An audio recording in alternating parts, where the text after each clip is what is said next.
What's up guys, it's Michael here. In this video, we're going to cover exactly what the title says. Are car loans becoming more expensive to own a vehicle? And what's the solution to that problem? Which is exactly on the title, public transportation. So let's get into it. So before I continue on, please like, share, and subscribe. It'll help out the YouTube algorithm, and even click the like button down below. Even drop a comment, it will help a lot. And this truck passing by me is really nice. Worst time to shoot this video. But at the same time, you know, we don't want trucks in the background being like that all the time. So if we had better public transportation, then we wouldn't be in this situation. Like, let's put it this way. I like cars itself. Cars are my favorite. I still love driving them. But one thing I don't like is traffic. So this video is going to bash a lot of people, and a lot of people are not going to be happy with it. But I'm going to be honest. Public transportation is the key. So I'll look at a few articles from CNBC and other news major articles and news major outlets saying that auto loans are now increasing. And because when the market during 2020 happened, a lot of people decided to either buy a used car, which the used car market went up. They wanted new cars because the EV sales were going up. They're planning to switch vehicles for some odd reason. So everyone decided to hop in a bandwagon. Like usual, prices go up, inflation goes up, and everything becomes a crap hole, you know, how it usually is. But let's look at it this way. How do you fix auto loans? Meaning is, why do people have to spend a lot of money to get from transportation from point A to point B and spend a fortune, at least 5 figures at minimum? Maybe unless you use car market, if you're lucky, you get one in 4 figures. But most of the time you're paying at least 5 figures or more to get a brand new vehicle, because it's the way it is. But if you look at other countries, let's say Japan, the Baltic or Nordic countries, they have really good transportation. Why does the Asian countries have really good transportation too? Because they have a lot of people and not a lot of land. So to solve that problem, like I mentioned, public transportation. So you look at buses, trains, railways, from getting places from point A to point B, and how you make it more efficient. Actually, like, you can say that the government cannot take people's land, but if you work in real estate, they actually have the power to do that. It wouldn't be good for them, but you can actually incentivize people to do that, to build railways and subways and electrical buses. So a lot of people say electrical buses is like, oh, it's adding more room. Like, okay, let's put it this way. Let's look at it as more financially, because this YouTube's based on more financial aspects. So if you take a current bus, for example, a diesel bus that's currently using diesel, going from point A to point B, from route to route, and people say, why can't you put electrical hangovers on top, like the ones you see in San Francisco? Those little train carts, right? So you can do it that way. But people, come on, in public transportation, I'm going to bash you guys both, because in the public transportation sector, it's all about money. Is it worth to build this infrastructure, and how long it's going to take to offset the cost? Because if I'm an investor and I came in and put money into this project, I want to know if I'm going to make this money back, or if I'm not going to make this money back, or the plan you propose has a lot of loopholes and flaws.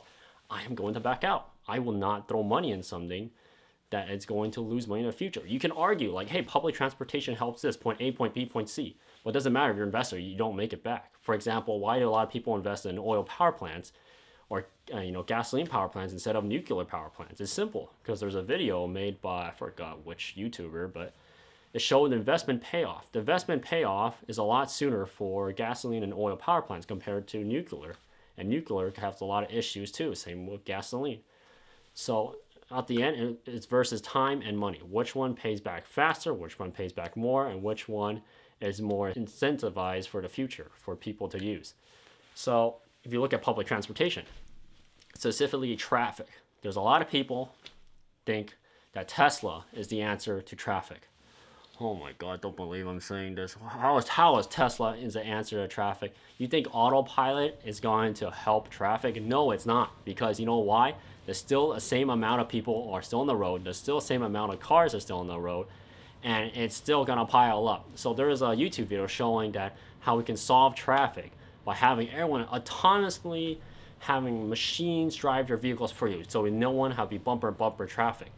I hate to break it to you, but like, there's something called stoplights and red lights, and there's something called other equations to the fact, like what happens that a homeless person named Alpha just came out walking in the middle of the road or a homeless guy decide to walk in the middle of the freeway, and all of a sudden your electrical car or your autonomous vehicle has to stop, then everyone's have to back up. Or Woody Beaver pops up, or a coyote pops up, or a homeless man from LA pops up, so sorry to walk in the middle of the road. What are you gonna do? You're gonna have a traffic jam. And they forgot to include the equation of other foreign objects coming into play. That is why autopilot is only good for certain scenarios, such as if you're trying from LA to Las Vegas and you have one road. That's the only time I ever find it ever useful. Other than that, even on my channel where I post owning a Tesla, that's the only time I ever use autopilot. I don't even have the enhanced version because it's pointless. And if you really want to solve auto car loans and how is it related to public transportation, let's put it this way. A lot of people are forced to buy cars because they need to get from point A to point B, and there's no good public transportation. Public transportation, a lot of people say you can't make money from it. I digress. You can actually make money from it, but it depends on the business model and investors and material use. For example, the California Railway.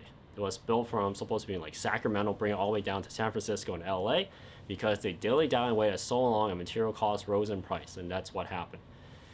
And you can see that, like for example, Tesla's, whatever they call it, Hyperloop, look how that turned out. That turned out to be a joke.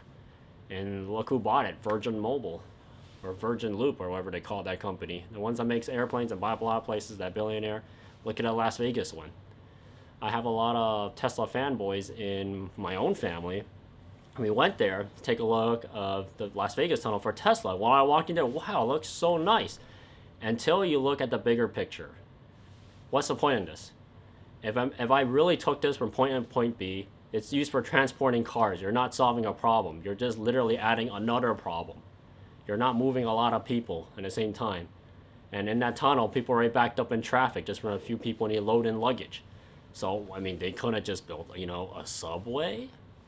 And, going from Las Vegas to LA, they want to shorten that distance. They couldn't have built a train, so people don't have to be driving there all the time. Or people like me who want to drive can drive there. And all the people who don't want to drive or don't want to spend like tens of thousands of dollars to buy a car can just take a train.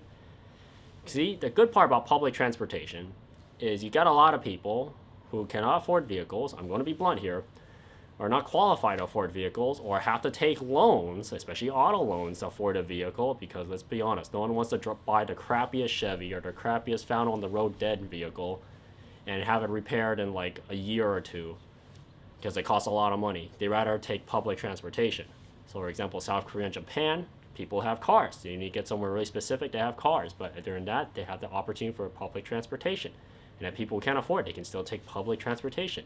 If you have public transportation, really good one, it can move a ton of people in a short amount of time. Just spend a little bit more time. And yeah, what you can argue is during the pandemic, since like you look at New York and you look at California is more better off. Besides, we both have a massive population, but we were in vehicles. A lot of us were more isolated than compared to New York, where everyone's in trains and cluttered together. I mean, that's the good part.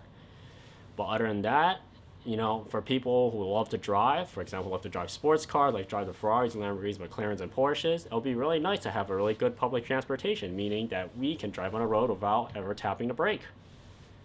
So that's why I believe that everyone should support public transportation. And people, once they go from point A to point B, like for example, if you work in real estate, especially in California, a lot of people want to own a home, but you can't own a home near major urban city centers because there's way too much traffic and the drive is too long. The drive itself is actually not long. From LA to like Ontario Riverside, it's about 30 to 40 minutes depending how fast you drive. But you look at it, usually it's way longer than that. You add like literally 20 minutes more, half the time more. And reason why? Because of traffic. If you have good public transportation, instead of paying all that money for gasoline and paying all that money for a brand new electrical vehicle, if you take public transportation, move from point A to point B, and you're already there. And it's another thing that's literally a killer fact against, how does it go up against car loans, is that it's simply zoning regulations too. I believe I mentioned this in a previous video of mine, I don't remember, but zoning regulations is a killer. So for example, if you travel to other countries where you don't have a lot of space, you gotta put good use of it. So for example, look at Japan. You have shops in the bottom and you have housing on top. That's like two birds in one stone. You can have certain designated zoning areas that allow that. I don't understand why does like California, especially America, doesn't allow that. Especially in areas that are super populated. You can, cite fire hazard and cite all these bullshit risks. Excuse my language, that needs to be blurred out. But you look at Japan, they do it, they're doing just fine. I mean, our fire codes, for example, our doors for our water heater connecting to the garage has to be fireproof, and it's extremely heavy and expensive. We have rules and regulations for that. Why can't we just have shops like that? For example, our stove. Our stove, where we have basically ventilation for our stove, for the duct on top, it cannot be one of the flexible tubes, it has to be solid metal. We have rules and regulations for that when we have to get permit approval. Why can we have change the zoning regulations where you have basically shops on the bottom and housing on top of the shops? And people who want to own small businesses. So I hear a lot of talk about helping small businesses and houses reload auto loans, because if you change zoning regulations like that, then people owning those shops and businesses don't need to own as many vehicles as ever. Like, you can have one vehicle share for a whole family, because if a family needs to go to school or go to another specific destination, they can take public transportation. But in this case, they're forced to take a car, so they have to buy another vehicle. And existing infrastructure, you can argue existing infrastructure cannot be converted. I can digress on that. You can always change existing infrastructure. And if you look at the fine print and rules and regulations, for example, real estate, you cannot take up the land to use infrastructure regulation. There is actually a rule in there, I forgot the name, but you can actually forcefully buy up another person's property based on state government, buy it up and convert it to whatever municipal usable resource, which you could do. I mean, the person will not be happy, but if you offer them a good incentive, for example, well, we won't charge you income tax for the next 2 decades. I'm pretty sure a lot of people will take that deal. If their property is right in a line where they want to build that, new train station, new railroad, new subway, heck, even buses too. If you're going to use trams and you don't want to build trams because of existing infrastructure, electrical buses will work too. Just have more of them and you save a lot on fuel costs. Just have them running. Just have public transportation viable enough to the point where a lot of more people who don't like to drive and don't like driving in general and don't want to buy a new vehicle have the option just not to buy one. Yes, it's not good for the car market, but look how the car market is doing now, causing to all our infrastructure. Our roads break faster because we have so much. The cars itself is really heavy and it destroys our roads. Air pollution is bad because it doesn't matter. You can drive electrical vehicles, but to produce electricity is still mainly gasoline. You can claim solar, but we don't have storage for all that energy built until nighttime, right? So the only way to solve public transportation and the only way to solve the traffic problem is public transportation. And is to curb auto loans. Well, a lot of people take a lot of auto loans is simply public transportation too.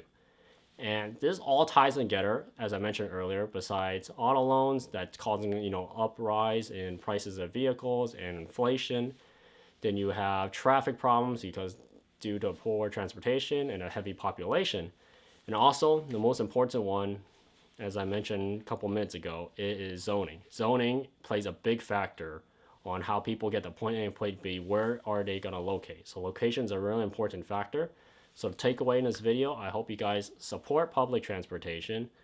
And it's okay to own a car. Like, for example, I love driving. If I have the opportunity to drive exotic sports cars, which I have done in the past, but I just don't like the fact that when you drive a car, you want to drive for fun. You drive from point A to point B and have fun at the same time, but you don't want to be stuck bumper and bumper traffic. And there's a lot of people who don't like cars, and they would like public transportation. That would curb traffic problems. And car loans would not be so high if we didn't force people to get a vehicle at the end. That's it I take for this rant and this video. I'll see you guys next time. Peace.